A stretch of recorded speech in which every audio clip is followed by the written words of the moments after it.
नमस्कार, आदाब। आप देख रहे हैं फानूस टीवी चैनल को सब्सक्राइब करें, फॉलो करें, लाइक और शेयर करें। देखिए इस वक्त की बड़ी खबर है। मंगलौर कोतवाली क्षेत्र में नहर किनारे मिले महिला के शव के मामले का पुलिस ने महज 24 घंटे के भीतर सनसनीखेज खुलासा कर दिया है। पुलिस ने हत्या के आरोप में मृतका की सौतेली बेटी और उसके प्रेमी को गिरफ्तार किया है। एसपी देहात शेखर चंद सुयाल ने मंगलौर कोतवाली में घटना का खुलासा करते हुए बताया कि सौतेली बेटी ने प्रेमी के साथ मिलकर अपनी मां की हत्या की साजिश रची थी।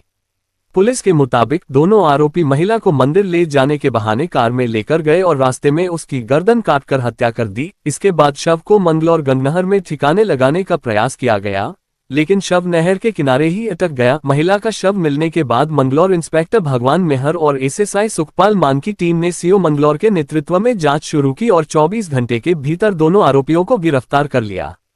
पुलिस के अनुसार हत्या के पीछे विवाह में सौतेली मां के कथित तौर पर अड़चन बनने की बात सामने आई है। वहीं मृतका के पति की तहरीर पर मंगलौर कोतवाली में मुकदमा दर्ज कर पुलिस ने दोनों आरोपियों के खिलाफ आगे की कार्रवाई शुरू कर दी है। के आसपास जो मंगलौर थाना क्षेत्र में एक डेड बॉडी जिसका गला रेता हुआ था वो मिली थी।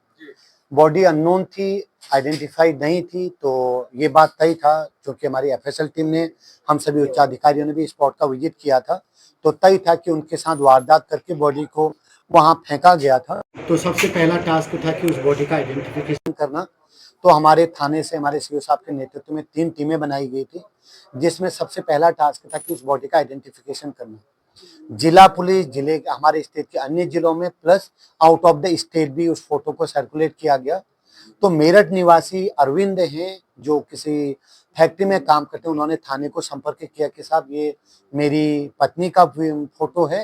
तो कल शाम करीब 7-8 बजे के आसपास उन्होंने थाना मंगलौर में आकर के सबसे पहले बॉडी को आइडेंटिफाई किया अपनी पत्नी के तौर पर, और उसके बाद एक तहरीर दी जिसमें उन्होंने अपनी बेटी और उसके जो मित्र है उसके खिलाफ तहरीर दी कि ये कहते हुए कि मेरी बेटी और उसका जो दोस्त है वो अपनी माँ से पिछले काफी समय से खुन्नस रखते थे और वो उन्होंने पहले भी उसको मारने की प्लानिंग करी थी।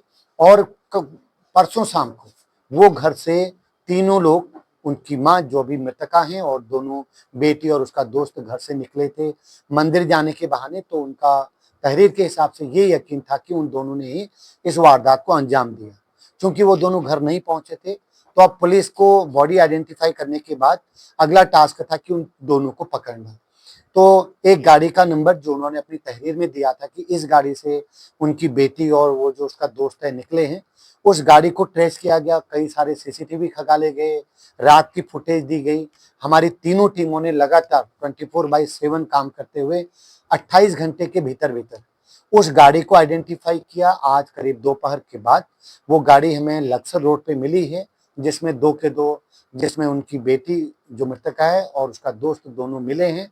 उस गाड़ी की हमने एफएसएल जांच करी तो उसमें खून के छींटे और जो जिस हथियार से वारदात हुई है वो हमें मिला है। और दोनों ने कन्फेस किया कि हम काफी समय से अपनी मां को मारने की फिराक में थे, लड़की ने बताया है।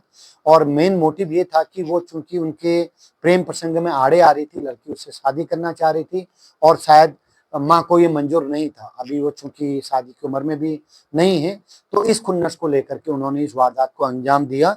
तो चूंकि कल वो बहला फुसला के मां को लाए थे और उनका ये मानना है कि हम दूर कहीं बॉडी को फेंकेंगे जिससे पता नहीं चलेगा कि उनकी मां कहाँ गया, उसके साथ क्या हुआ। तो मंगलौर पुलिस, यहाँ की टीम, यहाँ के इंस्पेक्टर, यहाँ के एसएसआई, इन लोगों ने जो तत्परता से, पूरी तल्लीनता से काम किया, सर्विलेंस का और टेक्निकल मदद से हमने इस पूरी केस को अंजाम वर्कआउट किया है। तो मैं अपनी पूरी टीम को तहे दिल से बधाई दूंगा और इनके पुरस्कार के लिए उच्चाधिकारियों को एक पत्र ज्ञापित करूंगा। आप देख रहे थे फानूस टीवी। हर छोटी और बड़ी खबर के लिए फानूस टीवी देखते रहें। नमस्कार।